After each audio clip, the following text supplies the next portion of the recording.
Leituras do livro da Bíblia. Dando seguimento às leituras do livro da Bíblia no livro de Judite, no capítulo 7, capítulo 8, capítulo 9 e capítulo 10. Escutemos e lemos juntos neste exato momento. Judite 7. No dia seguinte, Holofernes ordenou às suas tropas que tomassem de assalto Betúlia. Havia 120.000 soldados de infantaria e 22.000 cavaleiros, além dos homens de armas que tinha aprisionado e dos jovens que havia levado das províncias e das cidades. Prepararam-se todos para combater contra os israelitas e partiram pela encosta da montanha até o cume que olha para Dotém, desde o lugar chamado Belma até Quelmon, que está fronteiro a Esdrelon. Quando os israelitas viram aquela multidão, prostraram-se por terra e cobriram de cinzas as suas cabeças, orando em comum ao Deus de Israel para que fizesse misericórdia ao seu povo. Tomando então as suas armas de guerra, postaram-se nos lugares em que caminhos estreitos conduziam às passagens entre os montes, e ali montaram guarda noite e dia. Entretanto, ao fazer uma ronda pelos arredores, Holofernes descobriu ao sul da cidade a fonte que a abastecia por meio de um aqueduto, e mandou cortá-lo. Havia, entretanto, não longe dos muros, algumas fontes aonde iam furtivamente os sitiados buscar água, mais para aliviar um pouco a sede que para beber. Então os amonitas e os moabitas foram dizer a Holofernes: os israelitas não confiam nem nas lanças nem nas flechas, mas são defendidos pelas montanhas e sua verdadeira força são as colinas escarpadas. Para que possas vencê-los sem combate, põe guardas às fontes, para não buscarem água ali, e os matareis sem golpes de espada. Ou, pelo menos, esgotados pela sede, entregarão a cidade, a qual, por estar situada nas montanhas, julgavam inexpugnável. Esta sugestão agradou a Holofernes e aos seus oficiais, e ele mandou que cada fonte fosse vigiada por um contingente de 100 homens. Passados 20 dias de guarda, secaram-se as fontes e os poços de Betúlia, e os habitantes que recebiam cotidianamente a sua medida de água não a tiveram mais nem sequer para um dia.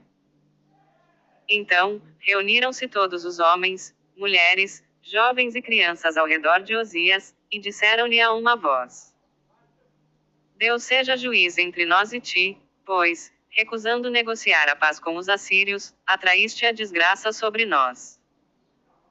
Também por isso não há quem nos socorra, estando nós aos seus olhos esgotados pela sede.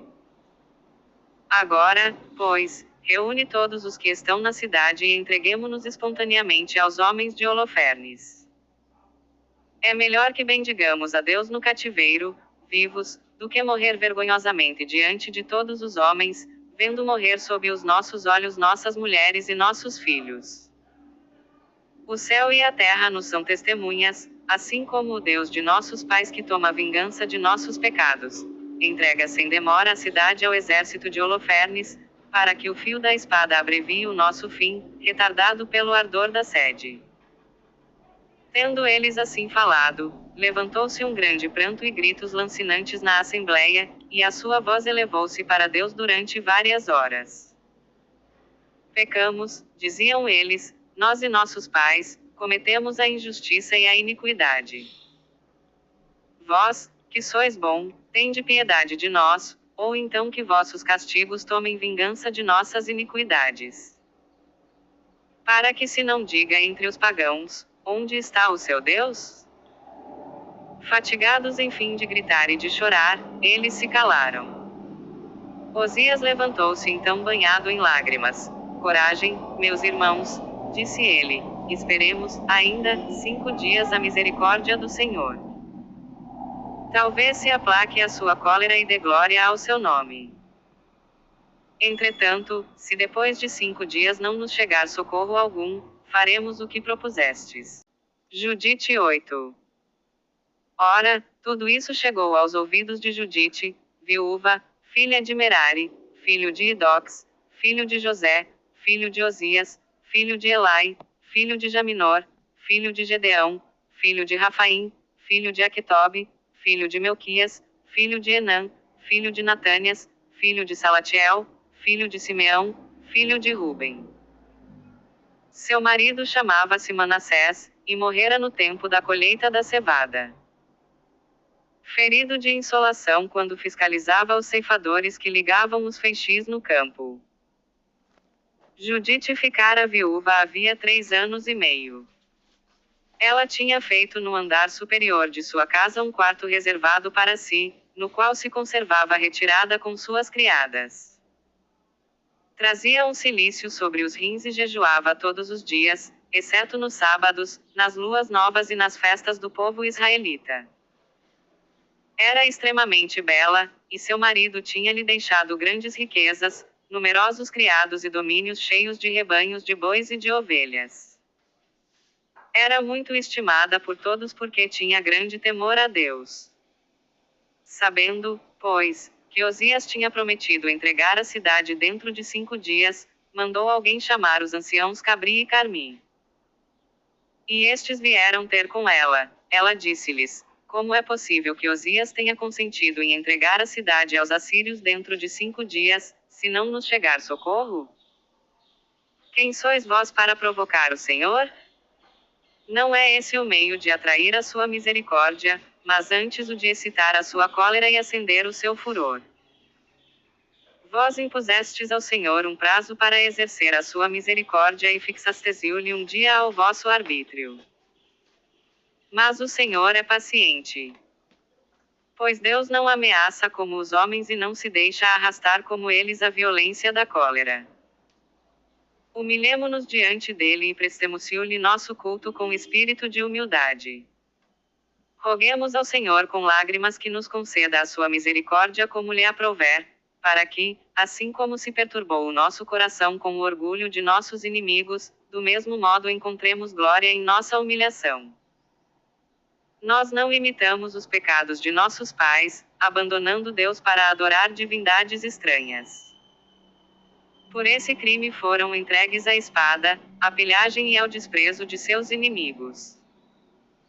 Esperamos com humildade a sua consolação e ele vingará o nosso sangue dos males que nos causam nossos inimigos, ele humilhará toda nação que se levantar contra nós. Agora, meus irmãos, já que sois os anciãos do povo de Deus, e que sua vida depende de vós, reanimai os seus corações com vossas palavras, para que eles se lembrem de que nossos pais foram tentados a fim de que se verificasse se eles serviam verdadeiramente ao seu Deus. Que eles se lembrem de como nosso pai Abraão foi provado e de como passou por múltiplas tribulações para se tornar o amigo de Deus. Assim Isaque, assim Jacó, assim Moisés, e todos os que agradaram a Deus permaneceram fiéis apesar das muitas tribulações.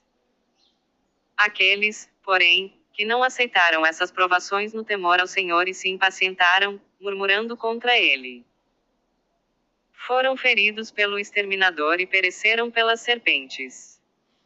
Por isso não nos irritemos por causa do que sofremos. Consideremos que esses tormentos são menos graves que nossos pecados, e que esses flagelos com que o Senhor nos castiga, como escravos, foram-nos mandados para a nossa emenda, e não para a nossa perdição.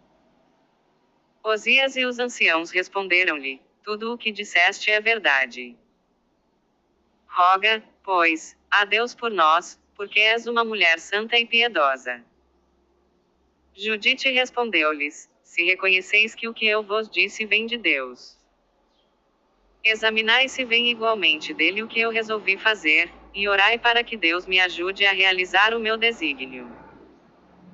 Ficai esta noite à porta, e eu sairei com minha criada. Orai então para que, como vós o dissestes, o Senhor olhe para o seu povo de Israel dentro de 5 dias.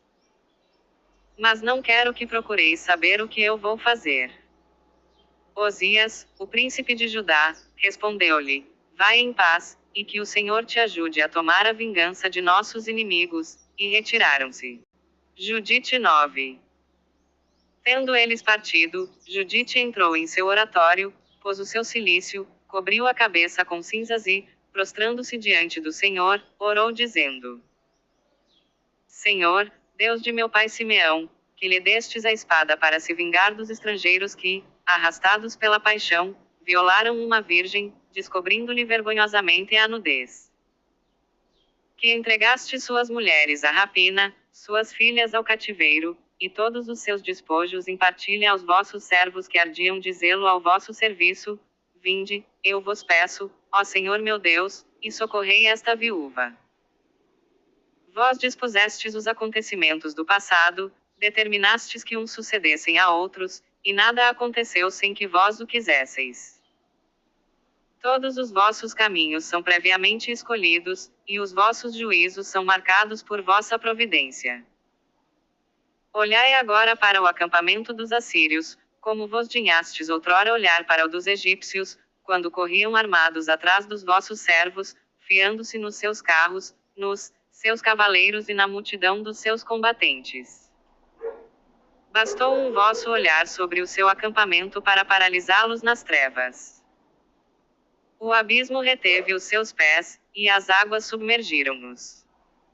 Senhor, que o mesmo aconteça a estes que confiam no seu número, nos seus carros, nos seus dardos, nos seus escudos, nas suas flechas, e que são orgulhosos de suas lanças. Eles ignoram que vós sois o nosso Deus, vós que desde todo o tempo sabeis deter as guerras, e que vosso nome é o Senhor. Levantai o vosso braço como nos tempos antigos e quebrai o seu poder com a vossa força. Fazei, Senhor, que o orgulho desse homem seja cortado com sua própria espada. Seja ele preso no laço de seus olhos fixos em mim. Dai firmeza ao meu coração para o desprezar, e coragem para o abater. Isso será para o vosso nome uma glória digna de memória, tendo derrubado a mão de uma mulher. Não é na multidão, Senhor, que está o vosso poder, nem vos comprazeis na força dos cavalos. Deus do céu, Criador das águas e Senhor de toda a criação, ouvi uma pobre suplicante que só confia em vossa misericórdia. Lembrai-vos, Senhor, de vossa promessa. Judite 10. Quando acabou de orar ao Senhor, levantou-se do lugar onde estava prostrada diante do Senhor. Chamou a sua criada, desceu à sua casa, tirou o cilício e despiu suas vestes de viúva. Lavou-se, ungiu-se de mirra preciosa, arranjou o cabelo e pôs um diadema. Vestiu-se como para uma festa, calçou as sandálias, pôs os braceletes, o colar, os brincos, os anéis e todos os seus enfeites. O Senhor aumentou-lhe a beleza, porque tudo aquilo procedia, não de uma paixão má, mas de sua virtude. Fez que sua criada levasse um odre de vinho, uma garrafa de óleo, grãos torrados, figos secos, pão e queijo, e partiu. Chegando à porta da cidade, encontraram Osias e os anciãos que as esperavam. Vendo-a, ficaram cheios de admiração diante de sua beleza. Sem lhe perguntar coisa alguma, deixaram-na passar e disseram-lhe: que o Deus de nossos pais te dê a sua graça e fortifique a resolução de teu coração, para que sejas a glória de Jerusalém e o teu nome figure no número dos santos e dos justos. Os que ali estavam disseram a uma só voz: assim seja. Assim seja. E Judite passou a porta com sua criada, orando ao Senhor. Ao raiar do dia, quando ela descia pela montanha, eis que a encontrou uma patrulha dos assírios e a deteve. De onde vens? Perguntaram-lhe, e aonde vais? Ela respondeu, sou uma israelita. Por isso pensei comigo mesma, irei apresentar-me ao príncipe Holofernes para revelar-lhe seus segredos e indicar-lhe um caminho por onde poderá tomar, sem perder um homem sequer do seu exército. Ouvindo estas palavras, os homens olhavam-na de frente com os olhos deslumbrados de admiração pela sua grande beleza. E disseram-lhe, salvaste a tua vida, porque resolveste descer para o nosso Senhor, podes estar certa de seres bem tratada quando lhe fores apresentada, e tu lhe has de ganhar o coração. Levaram-na à tenda de Holofernes, declarando quem era. Mal havia ela entrado, Holofernes ficou cativo de seus olhos. Seus oficiais disseram-lhe, quem poderia desprezar os hebreus que têm tão belas mulheres? Não são elas uma razão suficiente de lhes fazermos guerra? Judite viu Holofernes sentado sob um baldaquino de púrpura, bordado de ouro, com esmeraldas e pedras preciosas. Ela levantou os olhos para o seu rosto e inclinou-se profundamente diante dele até o solo. Os servos de Holofernes levantaram-na por ordem do seu senhor. Amanhã, dando continuidade às leituras da Bíblia no livro de Judite, nos capítulo 11, capítulo 12, capítulo 13 e capítulo 14. Paz e bênçãos a todos.